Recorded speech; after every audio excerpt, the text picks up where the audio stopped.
Okay, so I am on my way to go and get my student ID, and I thought it's been a while since I did sort of a game first impressions or game impressions / review thing, and I thought I'd tell you about what I've been playing and how much I love it at the same time as I have certain slight issues with it, I guess, is kind of what I'm trying to say, if I can get this right.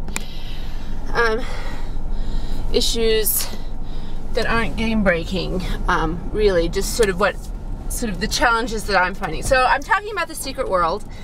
I'm super excited that I love this game because Funcom is a Norwegian company. I'm Norwegian. I'm super proud of the team because it is an awesome game. If you are not playing it, see if you can get hold of a 24-hour guest pass. I have one as of this speaking moment, but that doesn't mean I'll have one later. But if you're a buddy of mine or a friend of mine and you want a 24-hour pass, check it out because I might have one.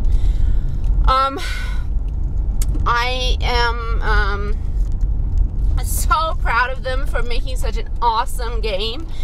I'm loving it. I'm really loving this game. I know the rest of the world is like waiting for Guild Wars 2. I'm not saying that I won't check that out, but for now I am super happy with the Secret World. I have not grouped really, so I'm not really playing it like an MMO, although I do like seeing other people around me. I'm playing it more, you know, by myself and exploring it by myself. I've tried all 3 of the opening sequences just to training weapon picking stage, and I've decided that Templar is where I really belong. And when I took the questionnaire, I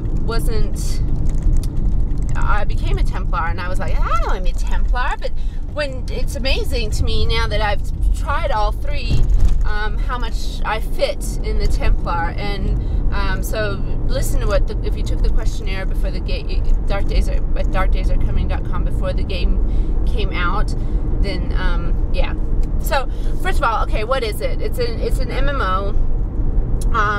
Its setting is completely different from any other MMO that has ever come out. So think real world, think conspiracy theories, think like not just conspiracy theories, but like urban legends, stuff like that. So in the first area, for example, you're fighting zombies. Yeah. And it's real world. The Kingsmouth and Savage Coast settings are so Stephen King. There's even nods to Stephen King. There's a guy in a lighthouse called Sam Krieg, I think. And he's a novelist. And so the feelings, I mean, I felt like I was in it for a large part of the Savage Coast. The setting is very creepy. It's definitely an adult game, not only for the sexual content, well, there's not really actual sex, but there is definitely sexual sort of innuendo and implied sexual innuendo. That's the same thing, isn't it? Okay, so but definitely for the creepiness. Some of it is very creepy. It has creeped me out frequently. To the point where I actually squealed.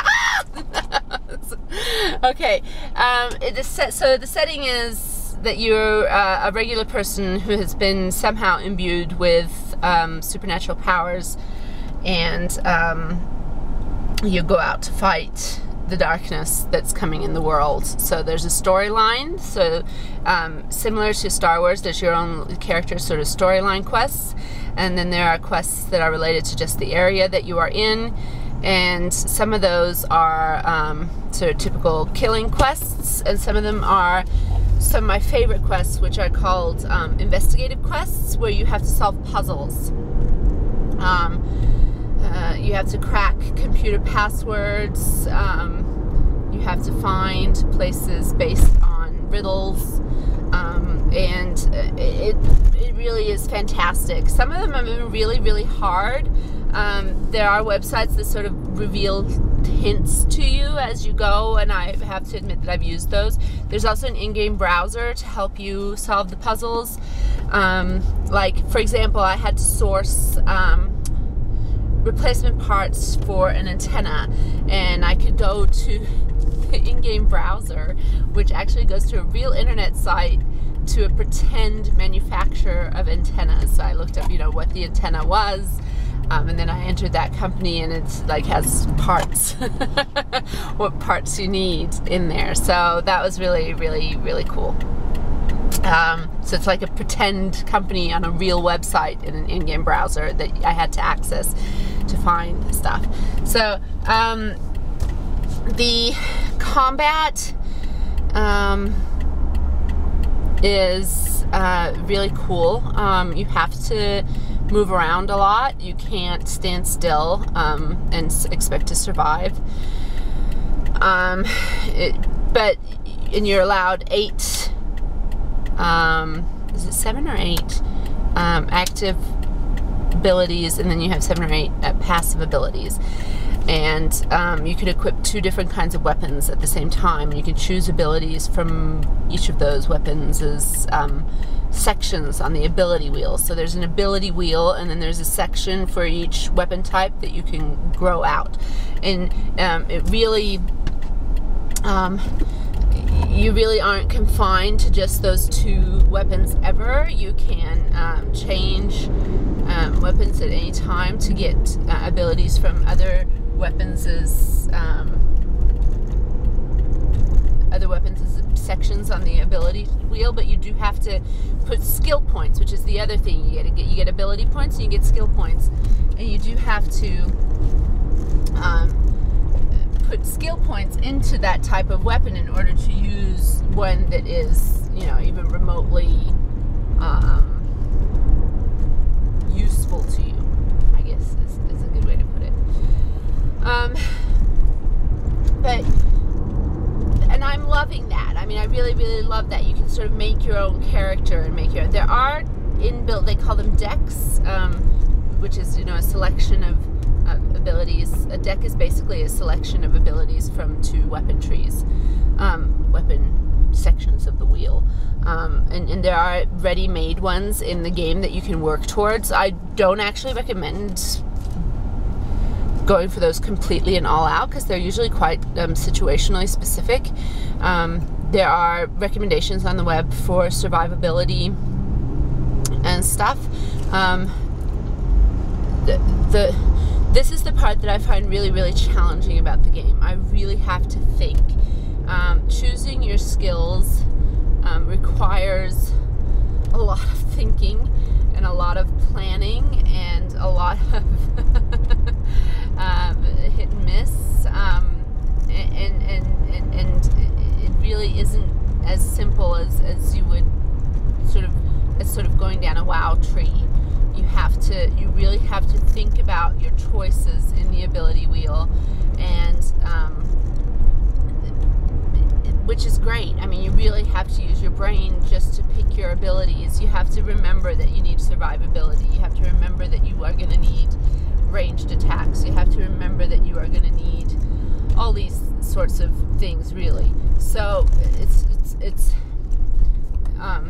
that's a challenge in itself, and I've actually just started over, because while it's certainly not necessary to start over, you can pick up another weapon and pick up other points along the way. I was kind of upset with myself for some of the points choices that I'd made, and I really felt like I needed to start over to get sort of a grip on my abilities better, and to feel like I didn't waste points anywhere, I guess is what I'm trying to say. It gets incrementally more difficult as you enter certain areas. With my previous character that I got through, almost finished Blue Mountains with, almost finished, well, close, like 75% through. The increase in difficulty from Savage Coast to Blue Mountain was insane. I mean, I was dying so much. I can't remember dying so much in an MMO ever.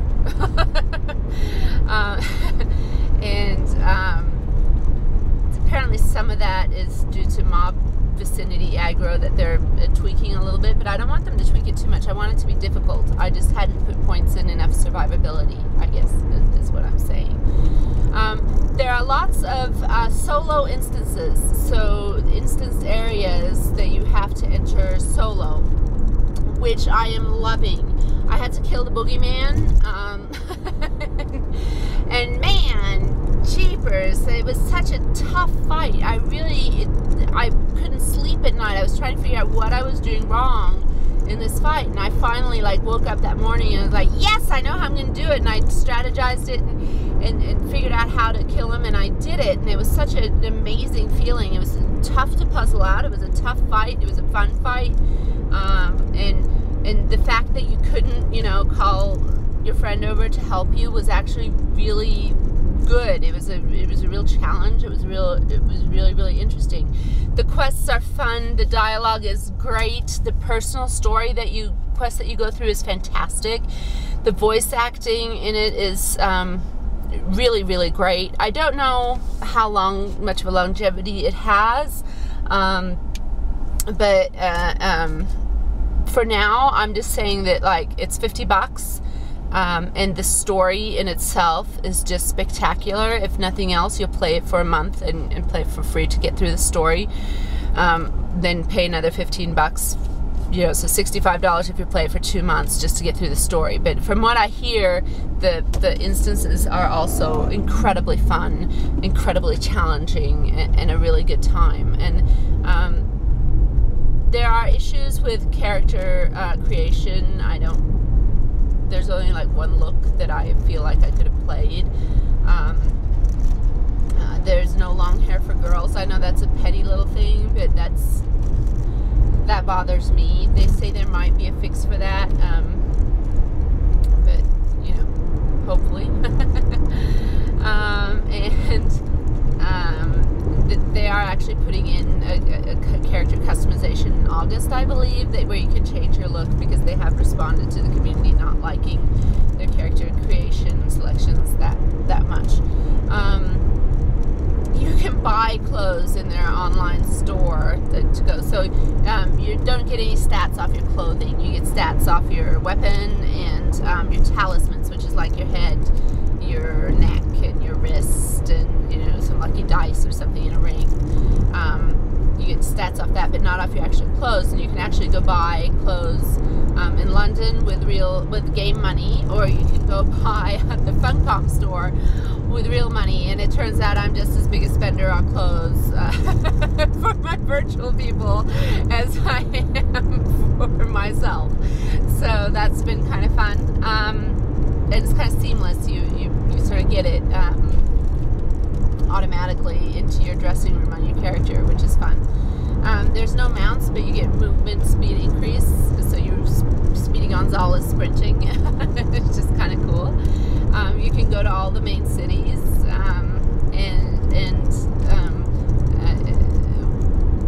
yeah, it's just really, really engaging and fun. Has a great story. I love the challenge of getting my build right. I'm probably making it into more of a challenge than it necessarily needs to be, because I'm sort of a perfectionist that way.